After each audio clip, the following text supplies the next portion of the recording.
एक ऐसे समय की कल्पना कीजिए जब न मंदिर थे न मूर्तियां, और ईश्वर तक पहुंचने का एकमात्र जरिया थी यज्ञ की धधकती हुई आग।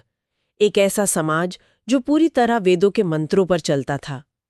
लेकिन आज की हमारी इस पड़ताल का जो असल सवाल है वो कुछ और है। सवाल यह है कि सिर्फ कुछ 100 सालों में, मतलब ऐसा क्या हुआ कि एक बराबरी वाला कबीलाई समाज ऊंच नीच और जटिल कर्मकांडों वाले समाज में बदल गया। बिल्कुल। ऋग्वेद के जो सरल कवि थे उनकी जगह उत्तर वैदिक काल के शक्तिशाली पुरोहितों ने कैसे ले ली? यही वो गुत्थी है जिसे आज हम सुलझाने की कोशिश करेंगे। हमारे पास जो स्रोत हैं, echoes of the Vedas from tribes to empires, वो इसी बदलाव की कहानी कहता है। और देखिए, इस कहानी को समझने का सबसे अच्छा तरीका है इसे 2 हिस्सों में देखना। 2 हिस्सों में? हाँ, पहला ऋग्वैदिक काल यानी 1500 से 1000 ईसा पूर्व का दौर, और फिर उत्तर वैदिक काल 1000 से 600 ईसा पूर्व। इन दोनों के बीच का जो फर्क है वही इस पूरी कहानी का सार है। तो चलिए सीधे ऋग्वैदिक काल में चलते हैं, लगभग 3500 साल पहले। स्रोत के मुताबिक यहाँ छोटे छोटे कबीलाई गांव हैं, लोग खुद को आर्य कहते हैं, और उनकी सबसे बड़ी दौलत वो है उनके मवेशी, खासकर गायें। तो समाज का ढांचा कैसा था? क्या ये वाकई उतना सरल था जितना सुनने में लगता है?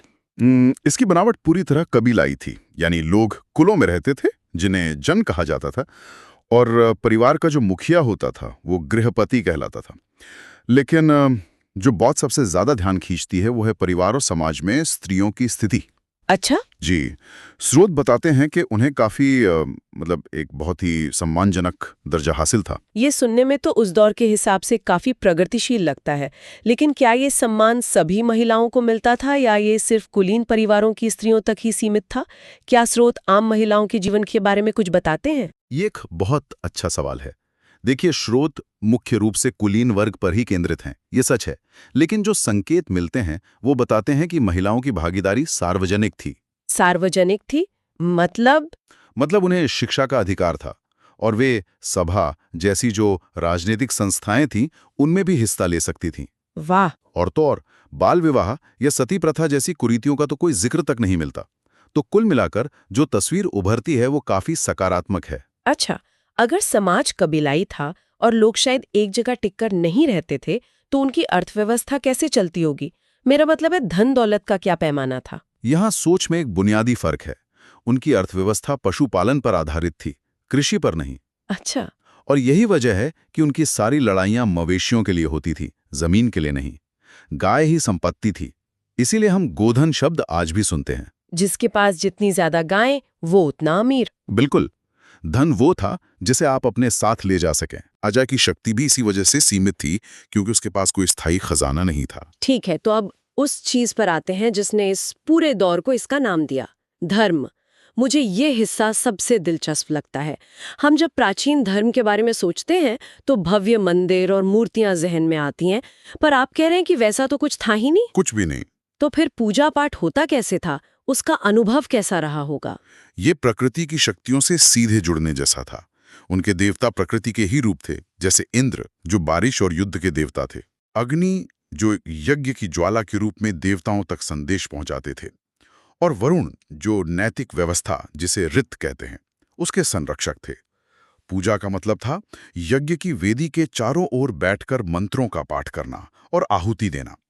ये एक सामुदायिक अनुभव था। मतलब कोई बिचौलिया नहीं था? नहीं, कोई पुरोहित या पुरोहित वर्ग जो हावी हो? पुरोहित होते थे, लेकिन उनकी भूमिका आज जैसी बिल्कुल नहीं थी। धर्म बहुत सरल था, कर्म कांडों में उलझा हुआ नहीं था। कोई भी गृहपति अपने परिवार के लिए यज्ञ कर सकता था। और राजनीति का क्या? जब राज्य नहीं थे तो राजा का क्या काम था? क्या वो आज के राजाओं जैसा शक्तिशाली था? बिल्कुल नहीं। राजा दरअसल कबीले का सरदार होता था। आप कह सकते हैं एक तरह का फर्स्ट अमंग इक्वल्स। अच्छा। उसका मुख्य काम था कबीले की रक्षा करना, और उसकी शक्ति पर सभा और समिति जैसी संस्थाओं का बहुत कड़ा नियंत्रण था। ये सभा और समिति क्या थी? ये लोकतांत्रिक संस्थाएं थीं। ये संस्थाएं राजा को चुन भी सकती थीं और हटा भी सकती थीं। मतलब राजतंत्र में भी लोकतंत्र के तत्व मौजूद थे। हाँ, कह सकते हैं। और ये सारी की सारी जानकारी हमें मिलती है दुनिया के सबसे प्राचीन ग्रंथ ऋग्वेद से। लेकिन वेद तो 4 हैं, क्या बाकी के वेद भी इसी दौर की कहानी कहते हैं? बहुत अच्छा बिंदु है। ऋग्वेद सबसे पुराना है और वो शुरुआती सरल दौर की तस्वीर पेश करता है।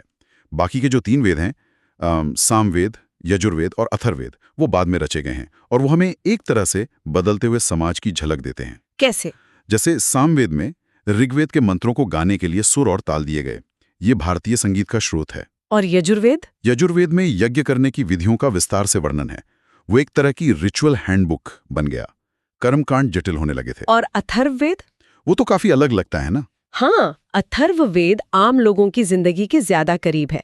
इसमें जादू टोना है, बीमारियों का इलाज है, रोजमर्रा की चिंताओं से जुड़े मंत्र हैं। तो एक तरह से ये उस दौर के लोक विश्वासों का दस्तावेज है। बिल्कुल। और यहीं से हमें वो जो बदलाव आने वाला था उसके संकेत मिलने लगते हैं। तो अब कहानी में उस मोड़ पर आते हैं जहां सब कुछ बदल गया। समाज, राजनीति, धर्म, सब कुछ। इन बदलावों के पीछे की सबसे बड़ी वजह क्या थी? एक भारी भूरे रंग की धातु, मतलब? लोहा। जैसे ही गंगा के मैदानी इलाकों में लोहे के औजारों का इस्तेमाल शुरू हुआ, वेदों की दुनिया हमेशा के लिए बदल गई। अच्छा, लोहे का हल? हाँ, लोहे के हल से घने जंगलों को साफ कर जमीन को खेती लायक बनाना संभव हो गया। और जैसे ही खेती मुख्य पेशा बनी, हाँ, अर्थव्यवस्था का पूरा ढांचा ही बदल गया होगा। ठीक यही हुआ। पशुपालन की जगह कृषि ने ले ली और यहीं से एक बहुत ही क्रांतिकारी अवधारणा का जन्म हुआ, अधिशेष, सरप्लस। सरप्लस। पहली बार इंसान अपनी जरूरत से ज्यादा अनाज पैदा कर सकता था और इसी एक बदलाव ने समाज को पूरी तरह से बदल दिया। ये बहुत दिलचस्प है। तो आप कह रहे हैं कि असली क्रांति लोहा नहीं बल्कि अधिशेष का विचार था। बिल्कुल। ये सिर्फ ज्यादा अनाज की बात नहीं थी, ये तो शक्ति के पूरे समीकरण को बदलने वाली बात थी। एकदम। जब आपके पास अधिशेष होता है तो आपको उसे सुरक्षित रखने के लिए एक राजा चाहिए।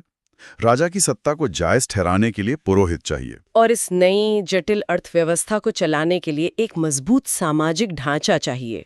और यहीं से जन्म हुआ उस वर्ण व्यवस्था का जो आज तक भारतीय समाज का एक हिस्सा है। तो जो वर्ण व्यवस्था ऋग्वैदिक काल में काम पर आधारित थी, वो अब जन्म पर आधारित और ज्यादा कठोर हो गई। हाँ, समाज 4 वर्णों में सख्ती से बढ़ गया। ब्राह्मण जो पुरोहित और शिक्षक थे, क्षत्रिय जो योद्धा और शासक थे, वैश्य यानी किसान और व्यापारी, और शूद्र जो सेवा करने वाले थे। और अब आप अपना काम नहीं बदल सकते थे। नहीं, अब आप जिस वर्ण में पैदा हुए उसी में रहने को मजबूर थे। और मैं अंदाजा लगा सकती हूँ कि इस कठोरता का असर परिवार और महिलाओं की स्थिति पर भी बहुत गहरा पड़ा होगा। आपका अंदाजा बिल्कुल सही है। जब जमीन मुख्य संपत्ति बन गई तो जमीन पर मालिकाना हक और वंश चलाने का सवाल बहुत अहम हो गया। समाज और ज्यादा पितृसत्तात्मक होता चला गया। महिलाओं के शिक्षा के अधिकार सीमित हो गए और सार्वजनिक जीवन में उनकी भूमिका लगभग खत्म हो गई। और राजा अब तो वो सिर्फ कबीले का सरदार नहीं रहा होगा। बिल्कुल नहीं। अधिशेष और खेती से उसकी ताकत तो कई गुना बढ़ गई होगी। हाँ, अब वो जो बलि थी वो स्वैच्छिक भेंट नहीं रही, वो एक नियमित कर बन गई। अच्छा। राजा के पास अब स्थायी सेना और प्रशासन रखने के लिए संसाधन आ गए थे। छोटे छोटे जन मिलकर बड़े जनपद बन गए। राजा अब जमीन का मालिक था, लोगों का नहीं। और वो अपनी इस नई ताकत का दिखावा कैसे करता था? बड़े बड़े यज्ञों के जरिए। यज्ञ अब सरल नहीं रहे, वे बेहद खर्चीले और जटिल कर्मकांड बन गए जो महीनों बल्कि कभी-कभी तो सालों तक चलते थे। जैसे अश्वमेध यज्ञ। अश्वमेध यज्ञ इसका सबसे बड़ा उदाहरण है। ये सिर्फ एक धार्मिक अनुष्ठान नहीं था, ये राजनीतिक शक्ति का एक खुला प्रदर्शन था। यानी धर्म का भी पूरी तरह से राजनीतिकरण हो गया। और इंद्र और अग्नि जैसे जो पुराने देवता थे वो पीछे छूट गए। हाँ। अब प्रजापति यानी निर्माता, विष्णु यानी पालक और रुद्र यानी संहारक, ये देवता ज्यादा महत्वपूर्ण हो गए। और धर्म पर ब्राह्मणों का एकाधिकार हो गया होगा। पूरी तरह से। हाँ, क्योंकि सिर्फ वो ही इन जटिल यज्ञों को करवा सकते थे। इस दौर में वेदों के अलावा भी तो बहुत कुछ लिखा गया, जैसे ब्राह्मण ग्रंथ, आरण्यक और उपनिषद। क्या ये सब इसी जटिल हो रहे धर्म का हिस्सा थे? एक तरह से हाँ और एक तरह से नहीं। ये उसी की प्रतिक्रिया थे। ब्राह्मण ग्रंथ यज्ञों की व्याख्या करते हैं और कर्मकांड को और मजबूत करते हैं, लेकिन आरण्यक जो जंगलों में लिखे गए और खासकर उपनिषद, वो इस कर्मकांड के खिलाफ एक बौद्धिक विद्रोह की तरह है। विद्रोह, ये तो बहुत मजबूत शब्द है। क्योंकि वो थे। उपनिषदों ने यज्ञ और कर्मकांड की जगह ज्ञान को, आत्मचिंतन को और ब्रह्म के रहस्य को महत्व दिया। उन्हें वेदांत भी कहा जाता है, यानी वेदों का अंत या वेदों का सार। ये कर्म से ज्ञान की ओर एक बहुत बड़ा वैचारिक बदलाव था। तो अगर हम पूरी कहानी को देखें, एक सरल समाज था जो बेहद जटिल हो गया। यज्ञ खर्चीले हो गए, वर्ण व्यवस्था कठोर हो गई। तो क्या यही जटिलता इसके पतन का कारण बनी? बिल्कुल। इसके पतन के बीज इसकी अपनी व्यवस्था में ही थे। यज्ञ आम आदमी की पहुंच से पूरी तरह बाहर हो चुके थे। सही बात है। जन्म आधारित वर्ण व्यवस्था सामाजिक असंतोष पैदा कर रही थी और कर्मकांडों पर ब्राह्मणों के एकाधिकार ने एक तरह की आध्यात्मिक घुटन पैदा कर दी थी। मतलब लोग एक आसान और सरल रास्ते की तलाश में थे, एक विकल्प खोज रहे थे। ठीक यही। समाज एक ऐसे विकल्प के लिए पूरी तरह से तैयार था जो कर्मकांडों से मुक्त हो, नैतिक आचरण पर जोर दे और सामाजिक समानता की बात करे।